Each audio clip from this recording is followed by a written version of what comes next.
Hi there, thank you so much for joining me. Today's video is going to be a video about products that I have recently hit pan on, and I did a video just like this a few months back, and that one had a lot more products in it, so if you like watching these types of videos, I definitely recommend checking that one out.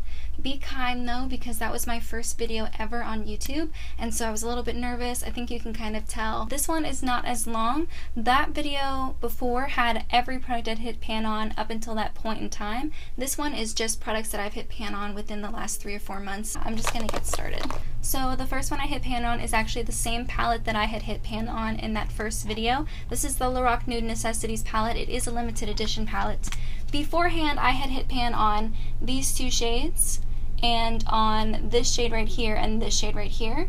Since then, I have hit pan on these two bottom shades. I had this in my 15 by Fall project pan. I had hit pan on those two products within my first few weeks of that project pan, and I was going to just continue using it, but I wanted to kind of play around with my other palettes, and that's kind of how I feel now. But for now, I'm just going to take a break.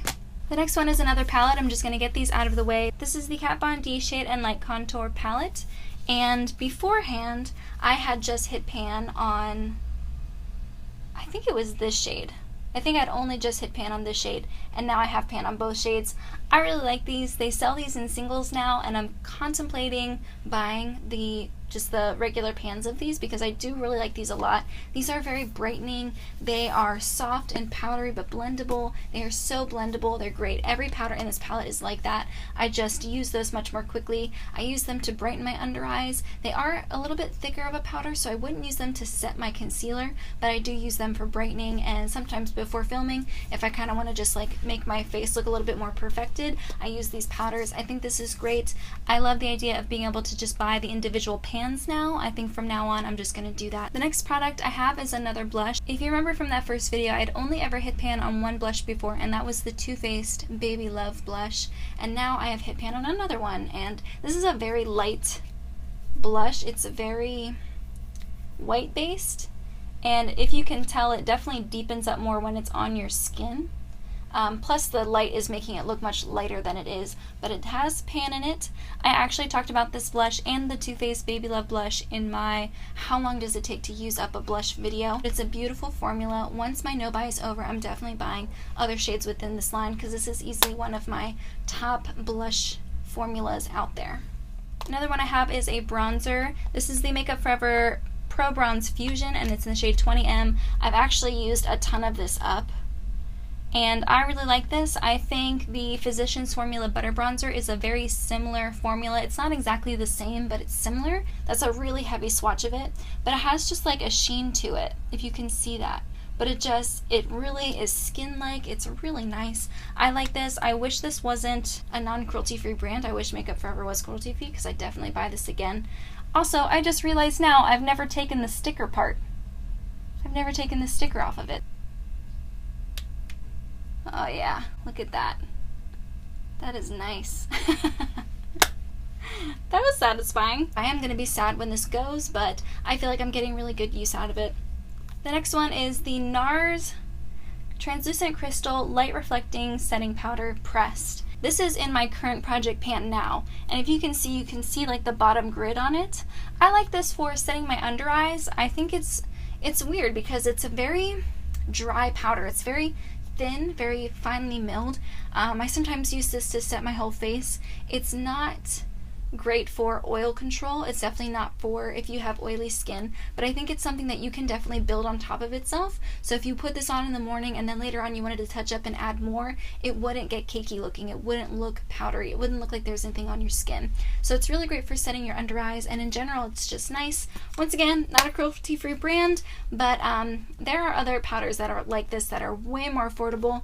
The Tarts Smooth Operator powder, I believe, the pressed version, is very similar to this. I think even e.l.f. has a version of this that's very similar, and NYX. So I don't feel like once this is used up that I won't have any way to replace it, but it is a really nice formula, and it's really great for setting your under eyes. I have two potted cream products here. This is the Benefit Erase Paste. I have had this in both my 15 by Fall project pan and the one I'm doing now.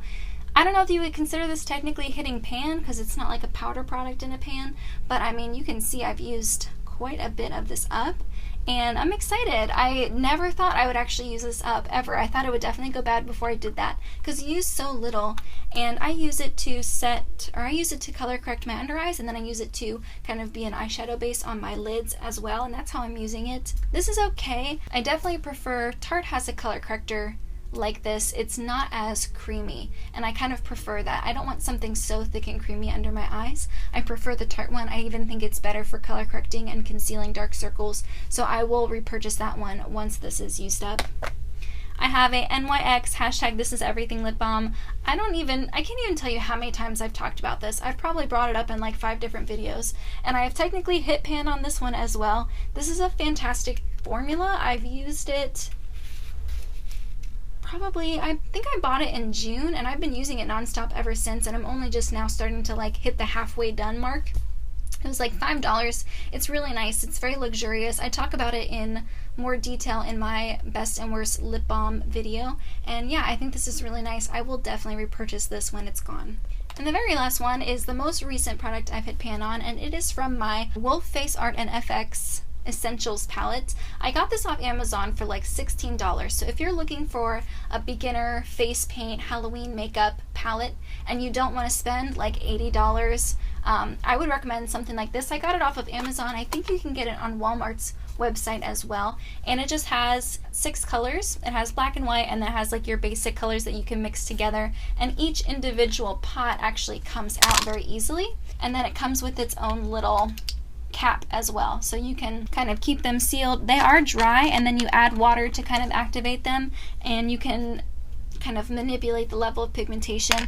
I used this in my American Horror Story Nun tutorial video that I did on my friend Hannah, and I used the white all over her face. I'm gonna be honest with you. Oh, that's the product I've hit pan on, by the way. I didn't even show you. I don't know if it'll show up on camera because of the light, but this is the white one, and I am basically almost done with this one. I don't know if you can see it. There it is.